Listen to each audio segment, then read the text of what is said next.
माँ, अब तो मैं बहुत परेशान हो गई हूँ।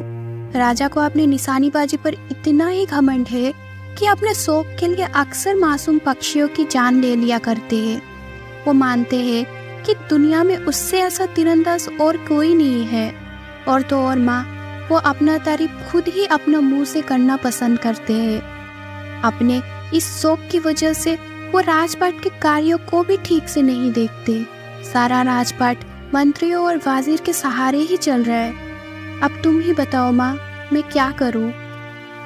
तो फिक्र मत कर बेटी, मैं इस मुसीबत से तुझे निकाल लूंगी। बस तू ठीक वैसे ही करना जैसे कि मैं तुझे समझाती हूँ। सुनो बेटी, इस बार जब राजा तुमसे अपने निशाने के बारे में पूछे तो तुम ये कह देना। उसके बाद माँ अपनी बेटी के कान में एक योजना बताने लगी। सारी योजना सुनने के बाद बेटी ने कहा, बहुत अच्छा माँ, मैं ऐसा ही करूँगी।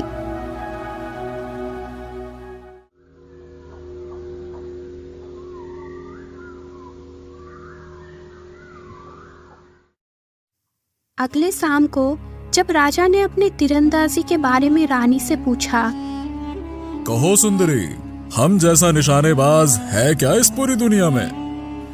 अगर आपको बुरा ना लगे तो मैं अपने दिल की बात कहूँ। हाँ हाँ कहो रानी, तुम क्या कहना चाहती हो? तो महाराज सुनिए, अगर आप जानना चाहते हैं कि इस दुनिया में आपसे बेहतर तीरंदाज कोई है या नहीं, तो आपको इसके लिए पूरी दुनिया घूमनी होगी। घर पर बैठे बिठाए तो आपको अपने से अच्छा तीरंदाज मिलने से रहा नहीं। अगर यही बात है तो फिर ठीक है, मैं अपने से अच्छा निशानेबाज ढूंढने के लिए आज ही निकल जाता हूँ। लेकिन मुझसे अच्छा तीरंदाज अगर कोई ना हुआ तो आप जो कहेंगे मैं करने के लिए तैयार हूँ। ठीक है सुंदरी, तो सुनो, अगर मैं जीत गया तो तुम्हें मुझे सबसे अच्छा निशानेबाज मानना होगा, और अगर तुम जीती तो मैं 1 साल तक तुम्हें अपनी सूरत नहीं दिखाऊंगा। बोलो, मंजूर है?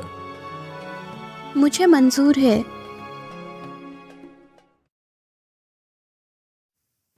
और इस प्रकार राजा अपने से अच्छे तीरंदाज की खोज में निकल पड़ा।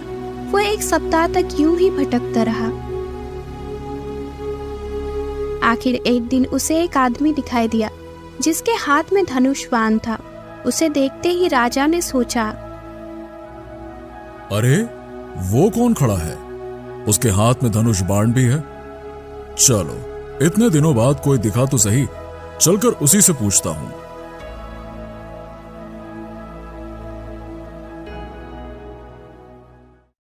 क्यों भाई, तीर कमान हाथ में लिए हो, तुम क्या किसी शिकार की तलाश कर रहे हो क्या? शिकार तो मैं कर चुका हूं भाई, अब तो उसके नीचे गिरने की राह देख रहा हूं। मगर तुम कौन हो?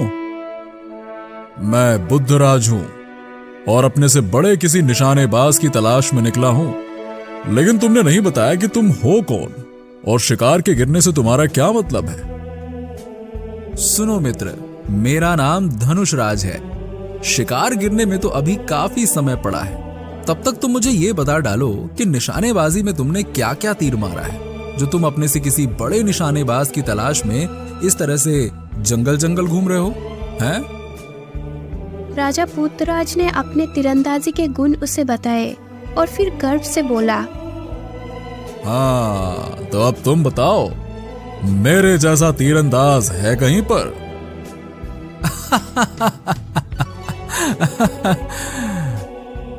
तुम हंसते क्यों हो भाई? मैंने कोई मजाक तो नहीं किया? अरे अच्छा होता कि ये सचमुच ही मजाक होता। अफसोस है कि तुम शर्त हार गए हो। अब तुम्हें 1 वर्ष तक अपनी पत्नी और घर से दूर रहना होगा। अभी वो दोनों बातें कर ही रहे थे कि तभी जमीन पर एक पक्षी आकर गिरा, जो कि घायल था और उसके शरीर पर एक बाण लगा हुआ था। उसे देखते ही धनुषराज ने कहा, आ गया मेरा शिकार, ये देखो।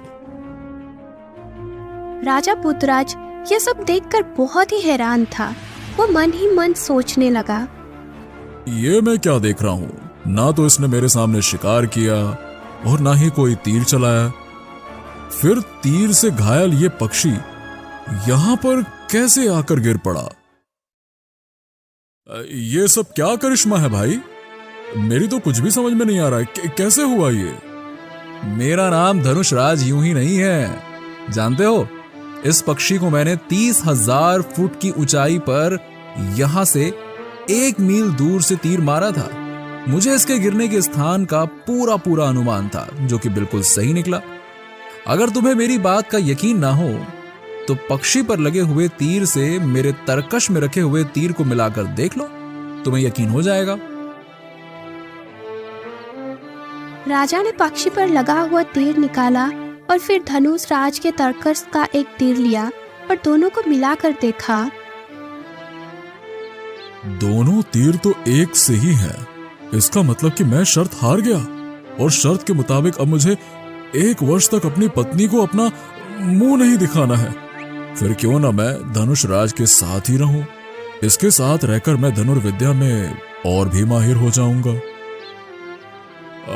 भाई, मैं मान गया तुम्हें।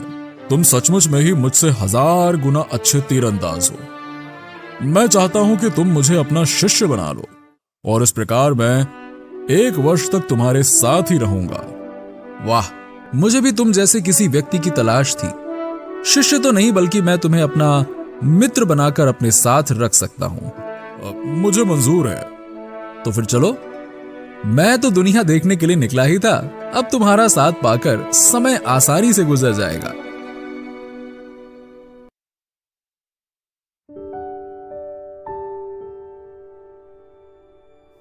इस प्रकार दोनों आगे बढ़ने लगे।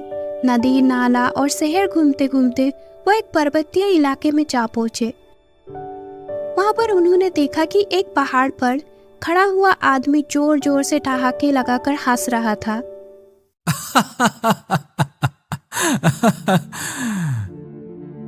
ये देखो, ये पर्वत पर आदमी कौन खड़ा है और इस प्रकार से वो हंस रहा है? अवश्य ही वहां कोई तमाशा हो रहा होगा। चलो, चलकर हम भी देखते हैं। आ जाओ। परंतु जब वो दोनों उस आदमी के पास पहुंचे तो वहां पर कोई तमाशा नहीं हो रहा था। सुनो मित्र, इस प्रकार से हंस क्यों रहे हो? अरे, मुझे तो ये कोई पागल लगता है। क्या कहा? पागल? मैं तुम्हें पागल नजर आता हूँ? क्षमा करना मित्र, हमसे गलत फहमी हो गई थी। दरअसल बात यह है कि हम तुम्हें बिना कारण के ही हंसता देखकर सोच में पड़ गए थे। ओह, मगर मैं बिना कारण के कभी नहीं हंसता। जानना चाहते हो कि मैं क्यों हंस रहा था?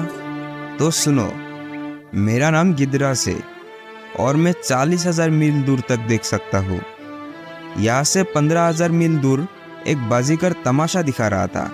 बस उसी तमाशे को देखकर मैं लोटपोट हुआ जा रहा था, लेकिन तुम दोनों ने सारा मजाक किरकिरा कर दिया। ओह, इस बात के लिए हमें माफ कर देना। लेकिन ये बताओ कि तुम्हारा इस दुनिया में कौन कौन है? कोई नहीं है, मैं बिल्कुल अकेला ही हूँ। तब दोनों ने अपनी अपनी योग्यताएं गीतराज को बताई, जिसे सुनकर वो अत्यंत प्रसन्न हुआ। वाह, तुम्हारे जैसे दोस्त पाकर मैं धन्य हो गया। तो फिर चलो, हम तीनों एक साथ इस दुनिया की सैर करेंगे। उसके बाद वो तीनों अपने अपने घोड़े पर सवार होकर आगे बढ़ चले।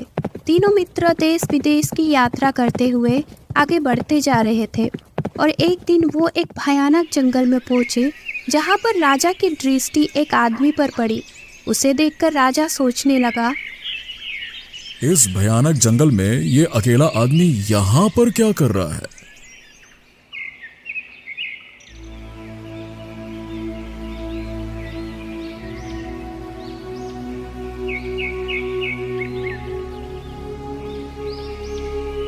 अब क्यों मित्र, इस भयानक जंगल में तुम क्या कर रहे हो? अरे, लकड़ी काटते काटते अच्छी लकड़ियों की खोज में मैं अपने घर से 40,000 मील दूर निकल आया हूँ। यहाँ काफी सूखी लकड़ियाँ मिल जाएंगी मुझे। क्या?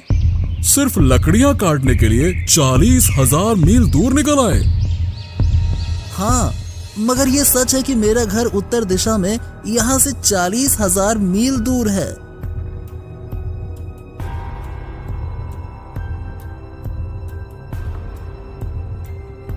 तुम अवश्य ही हमसे मजाक कर रहे हो। भला ऐसा भी कभी हुआ है क्या?